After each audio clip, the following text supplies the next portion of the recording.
Hi everyone, and welcome to our workshop, Top Tips for Type 2 Diabetes. So in this workshop, Merryn and I, we're going to go through the basics, and we hope that you enjoy it. So to start off, there are multiple things that can affect your blood sugar. Merryn, can you talk about what some of those would be? Yeah, so obviously things like activity levels. So if you're not as active, they might stay up higher. If you're very active, they might go down a little bit. Now that's a really individual question as well. So for some people, if they're doing high intensity, moderate to high intensity exercise, so perhaps like a fairly medium to short length run or sprint, or even a high intensity cycle or a gym class or something like that, they may actually get a high blood sugar initially, and then they have to be quite careful because later on you can actually get a low blood sugar, and that can sometimes happen overnight, particularly if you've exercised in the late afternoon or evening, and often you may well need to adjust your therapy accordingly. Longer activities, so things like long distance running, long distance cycling, long walks or hikes, swimming, those kinds of activities can sometimes decrease blood glucose levels.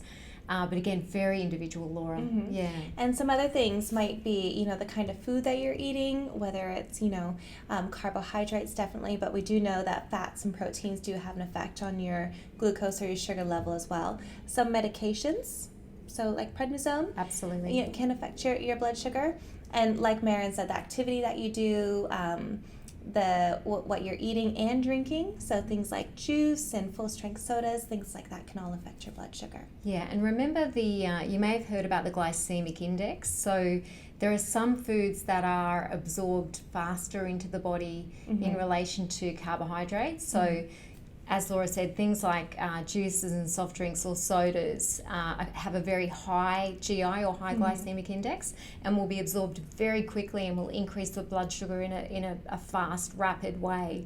And you can even, unfortunately, get a drop in blood sugar after having some of those drinks. That's true. But foods with a higher glycemic index might include your lollies, chocolates and things like that tend to often have a lower glycemic index because they've got some fat in them that slows down the absorption.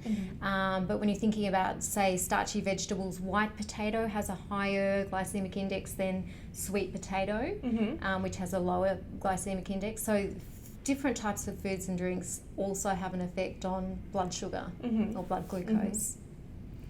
Stress can affect your blood glucose levels That's as right. well. That's right. So if you get stressed or distressed or frightened, then remember that flight or fight response where your adrenaline levels go up. There are other hormones that go up with that. So your glucagon that also comes out of the pancreas, which is where your insulin comes out as well. And these really were designed to give you an energy boost or a blood glucose boost so that you could get running or get out of there. And so that stress response will often increase the blood sugar, blood glucose.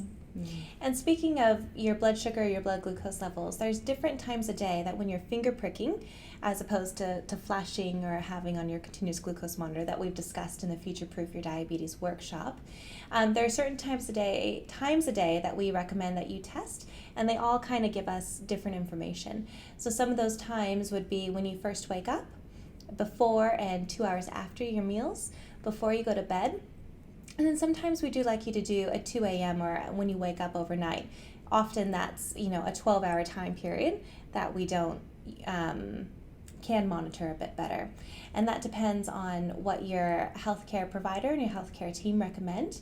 And each of those times a day is going to give us some different type of information. And talking about times to test your blood glucose level, we should also mention illness here. So when you're unwell, your body is under stress, and that comes in under that stress response that we just mentioned earlier. And we do suggest that people test their blood glucose levels more frequently when they're unwell, and different healthcare providers will give you different recommendations, but often it's every 2 to 4 hours if you're unwell. And if you're really unwell in hospital, you'll often find that we'll be checking you each hour.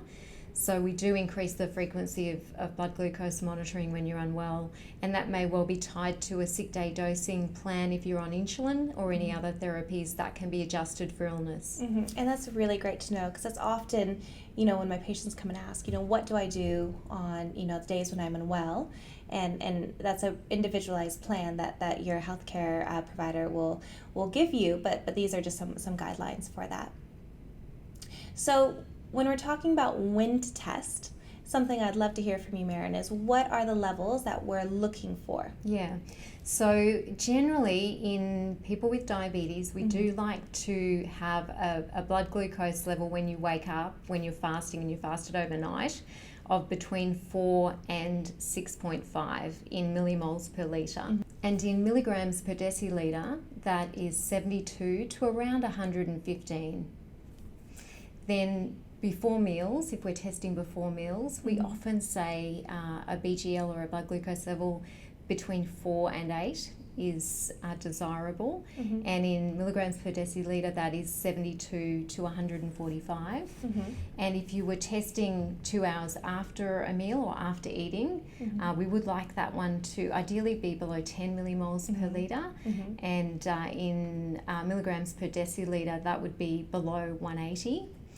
So Laura, if someone's unwell, what recommendations do you give around blood glucose levels in illness? So typically we recommend that if your blood glucose or your blood sugar is above 15 millimoles per liter or 270 milligrams per deciliter, and you feel unwell, if you're vomiting, if you have an infection, if you're concerned, that you really do contact your healthcare provider. You might already, as Merryn mentioned before, have a sick day plan that we suggest you follow. But typically we recommend that you check your BGL, every 1 to 2 hours. And make sure that you stay hydrated, preferably with water. Yeah, and I might just make the point here too that there is a small group of people with type 2 diabetes who have what we call ketosis-prone type 2 diabetes. Yes. And this is a little bit similar to type 1 diabetes, and remembering that this session is actually around type 2 diabetes and not type 1, because if you're unwell with type 1 diabetes, even blood sugars or blood glucose levels around 12 can result in significant adverse effects. So the advice there is different, but certainly if you have ketosis-prone type 2 diabetes, you will have a different threshold for your blood glucose level in which you need to go and ask for advice. And you really should have a sick day management plan from your healthcare team anyway. And if you have that type of diabetes, hopefully that will have been identified and discussed with you. So this is a good time to think about, does this apply to you? Do you have a plan? If not, maybe it's a good time to go talk to your healthcare provider and get one. So the next thing we want to talk about is our recommendation around driving. So if you're on anything that lowers your blood glucose, this might be a sulfonylurea like Licozide or any kind of insulin, we do recommend that your BGL or your blood sugar level is 5 millimoles per liter or 90 milligrams per deciliter above before you drive.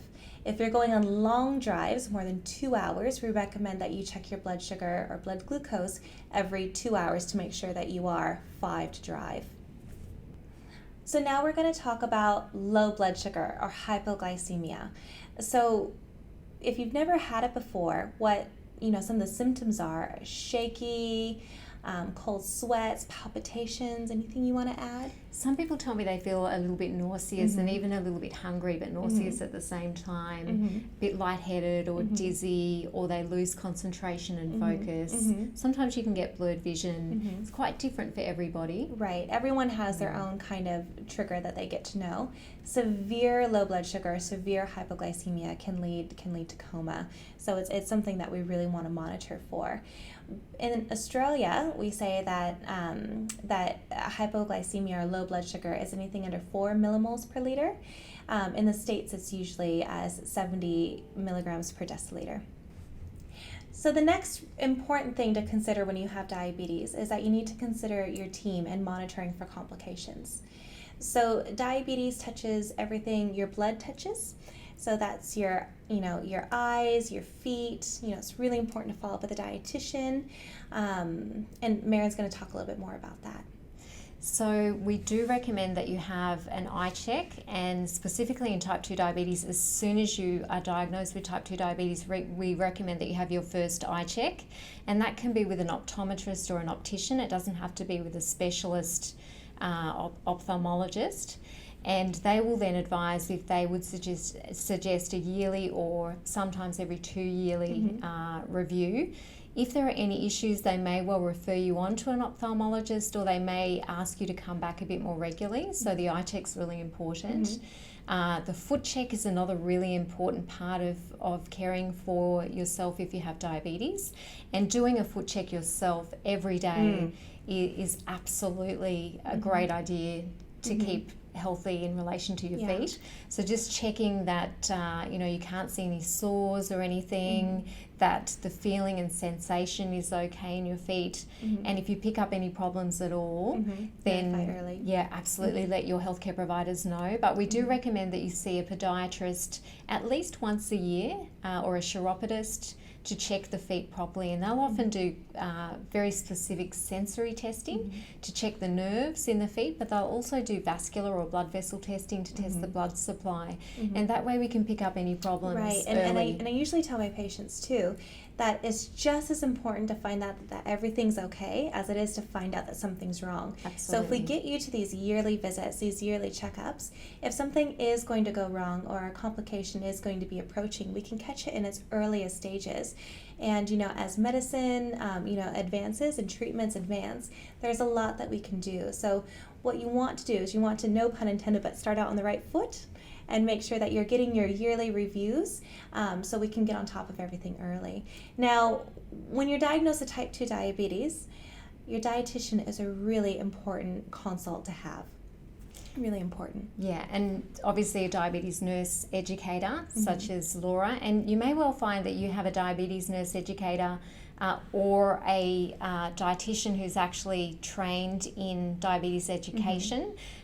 They might be maybe a combined role, or you may well see a dietitian and a diabetes nurse educator separately. But absolutely, that skill set is just so important for your diabetes care. So in my role, what I do is I don't replace any members of your team.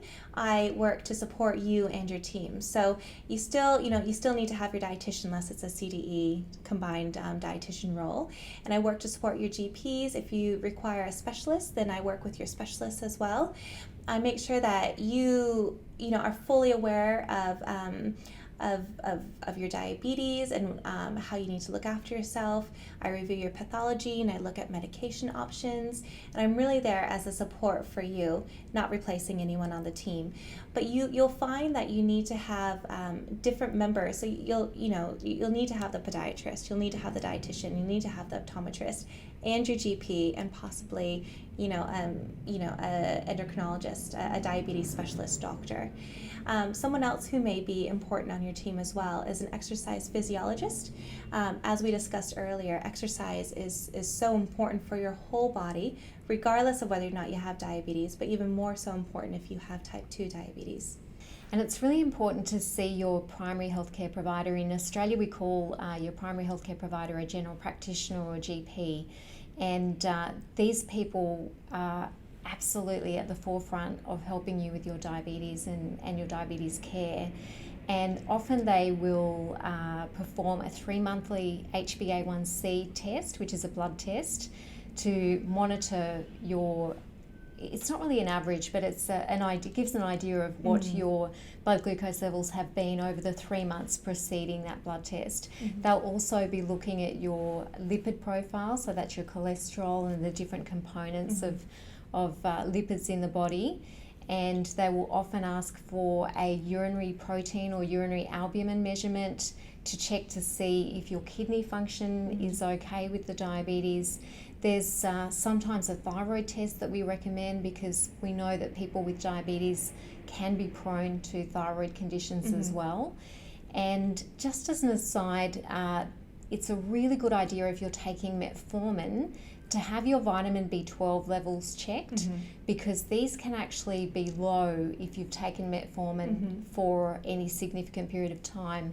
And this we think is because the metformin can interfere with the intestinal transport or gut transport of B12 into the body.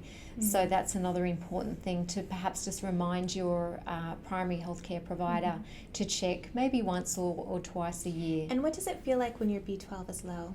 So in the early stages of low vitamin B12, people tell me they feel tired or fatigued, sometimes just not quite right.